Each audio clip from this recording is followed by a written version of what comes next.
berdoa dulu ya. Coba yuk, angkat semua jarinya.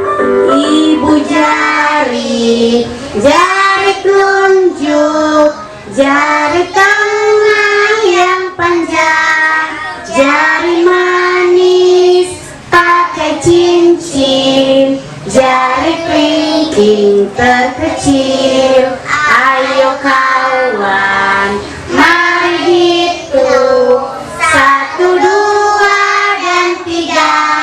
Angkat tangan, tadah tangan.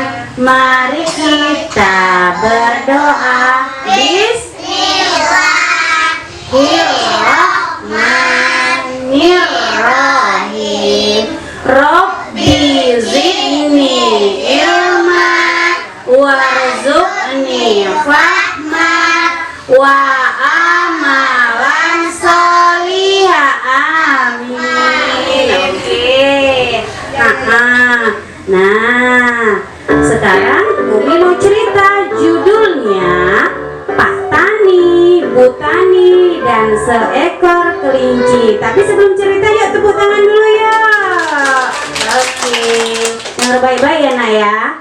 Sebuah desa yang damai dan subur, hiduplah Pak Tani dan Bu Tani yang baik hati dan dermawan. Mereka memiliki kebun yang sangat indah, dipenuhi dengan berbagai tanaman dan sayuran. Mereka sangat suka berbagi hasil kebunnya kepada warga desa. Pak Tani dan Bu Tani hidup dengan sangat bahagia. Di kebunnya Pak Tani dan Bu Tani banyak sekali hewan-hewan.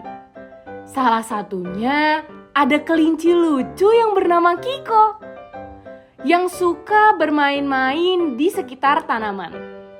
Oleh karena itu, Kiko sangat dekat dengan Pak Tani dan Bu Tani. Tak hanya bermain, Kiko pun suka menjaga kebun yang dimiliki oleh Pak Tani dan Bu Tani.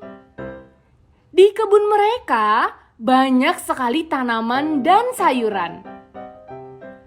Ada salah satu tanaman yang paling disukai oleh Kiko, yaitu bunga matahari.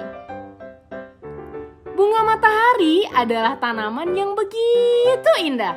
Warnanya yang cerah, kelopak bunga yang mekar, dan memiliki harum yang sangat disukai oleh Kiko. Namun, suatu hari tiba-tiba Kiko menjumpai Pak Tani dan Bu Tani, memberitahu kepada mereka kalau esok malam akan datang seekor serigala.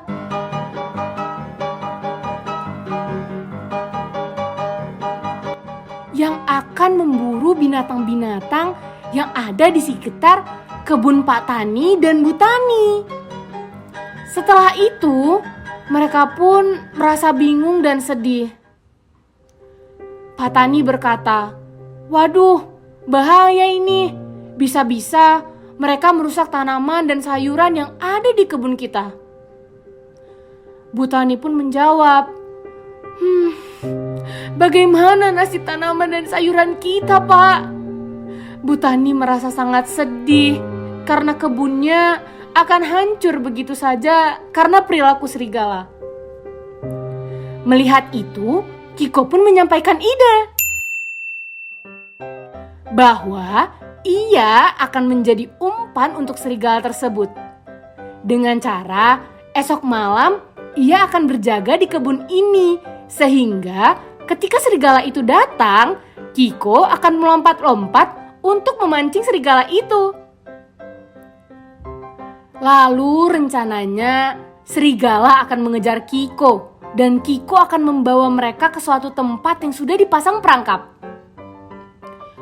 Pada awalnya Pak Tani mengkhawatirkan keselamatan Kiko, namun Kiko meyakinkan bahwa dia akan baik-baik saja, dan dia yakin bahwa Allah Subhanahu wa Ta'ala akan selalu melindunginya. Keesokan harinya, alhamdulillah, semua berjalan sesuai dengan rencana Kiko. Pak Pak Tani, Bu Tani, Kiko, dan juga teman-teman hewan lainnya merasa bersyukur atas pertolongan yang diberikan oleh Allah Subhanahu wa Ta'ala kepada mereka. Hingga akhirnya mereka semua hidup dengan bahagia dan sejahtera. Udah dengar tadi ceritanya kan, Nah? Iya. Nah, jadi kira-kira apa itu pelajaran yang bisa diambil dari cerita tadi, Nah? Ada yang tahu? Apa, Nak? Oh, ya udah, Umi kasih tahu ya. Nah, yang pertama itu kita harus hidup saling tolong menolong. Kemudian kita itu harus yakin bahwa Allah Subhanahu wa Ta'ala akan senantiasa membantu dan menolong kita selama kita mempunyai niat yang baik. Nah, sebagai apresiasi, kita semua akan bernyanyi dan menari dengan memakai kostum karakter hewan dan tanaman yang akan diiringi dengan lagu Bunga Matahari dan lagu Kelinci yang imut. Yuk, sebelumnya tepuk tangan dulu. Assalamualaikum warahmatullahi wabarakatuh.